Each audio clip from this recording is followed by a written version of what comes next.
Hello friends, flavours ट्रेजरमध्ये आपलं सर्वांचं अगदी मनापासून स्वागत. आजच्या भागामध्ये आपण एक अगदी साधी, सोपी पण पौष्टिक अशी डिश बघणार आहोत. ती म्हणजे ड्रमस्टिक ग्रेव्ही, म्हणजेच शेवग्याच्या शेंगांची भाजी. तर यासाठी आपल्याला इथे कांदे लागणार आहेत. 2 छोटे किंवा एखादा मध्यम आकाराचा कांदा पुरेसा आहे. त्यानंतर टोमॅटो घ्यायचे आहेत. 1 मोठा टोमॅटो यासाठी घ्यायचा आहे. शेवग्याच्या शेंगांच्या साली काढून त्याचे छोटे छोटे तुकडे केलेले आहेत. साधारण बोटा एवढा तुकडा घेतलेला आहे आणि हे सर्व व्यवस्थित धुवून आपण हे शिजत ठेवायचं आहे. शिजताना याच्यामध्ये थोडंसं मीठ घालायचं आहे, जेणेकरून शेंगांना चव येईल. शेंगा शिजेपर्यंत आपण ग्रेव्हीसाठीचं सामान रेडी करूया. तर त्यासाठी इथे साधारण 1 वळं खोबरं घेतलेलं आहे, म्हणजे 1 वाटीभर असं खोबरं आहे. हळद आहे छोटा चमचा. 15-20 लाल मिरच्या आहेत. तिखटपणानुसार अंदाज कमी करू शकता तुम्ही. 1 चमचा धणे घेतलेले आहेत आणि कांदा जो घेतला होता त्यातला अर्धा कांदा आपण उभा चिरून घ्यायचा आहे. साधारण आपल्या माशाच्या कढीसाठी जे सामान लागतं तेच इथं घेतलेलं आहे. आणि आंबटपणासाठी चिंच घेतलेली आहे, ती थोडीशी भिजवून घ्यायची आहे. आणि जर चिंचेच्या शिवाय तुम्ही या ठिकाणी कैरीसुद्धा वापरू शकता. साल काढून ती मिठाला लावून याच्यामध्ये सर्वात शेवटी घालायची आहे. सध्या कैरी अवेलेबल नसल्यामुळे मी इथे चिंचच घातलेली आहे. चिंच आपण धुवून आणि ती थोडासा वेळ पाण्यात ठेवून घ्यायची आहे, म्हणजे ती वाटली जाते व्यवस्थित. आणि वाटत असताना चिंच सोडून बाकी सर्व साहित्य पहिल्यांदा वाटून घ्यायचं आहे आणि ते व्यवस्थित वाटून घेतल्यानंतर मग वरून आपण चिंच घालून पुन्हा एकदा वाटायचं आहे. फार बारीक पेस्ट तयार करायची नाही, थोडीशी जाडसरच ठेवायची आहे.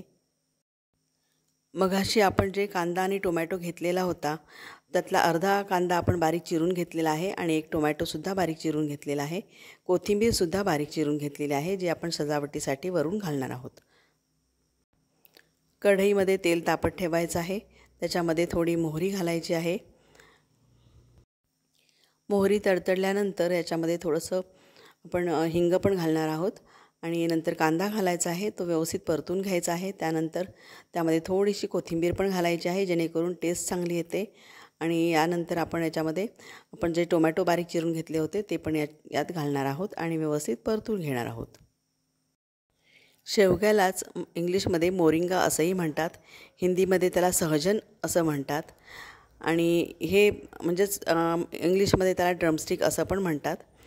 याला काही ठिकाणी मिरॅकल प्लांट असंही म्हटलं जातं, कारण याच्यामध्ये भरपूर पोषक तत्त्व आहेत आणि जी आपल्या शरीराला अत्यंत आवश्यक असतात.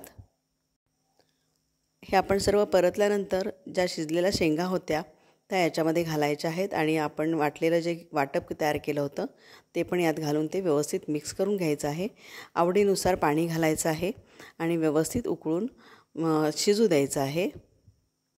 शेवग्यामध्ये A, D, C आणि B हे विटॅमिन भरपूर प्रमाणामध्ये असतात. याच्यामध्ये फॉस्फरस, कॅल्शियम यांचं प्रमाण देखील उत्तम आहे. हार्टसाठी, ब्लड प्रेशर व्यवस्थित राहण्यासाठी आणि शुगर मेंटेन ठेवण्यासाठी सुद्धा याचा खूप उपयोग होतो. स्किनच्या हेल्थसाठी सुद्धा हे खूप चांगलं उपयोगी आहे. याची पावडरसुद्धा वापरली जाते.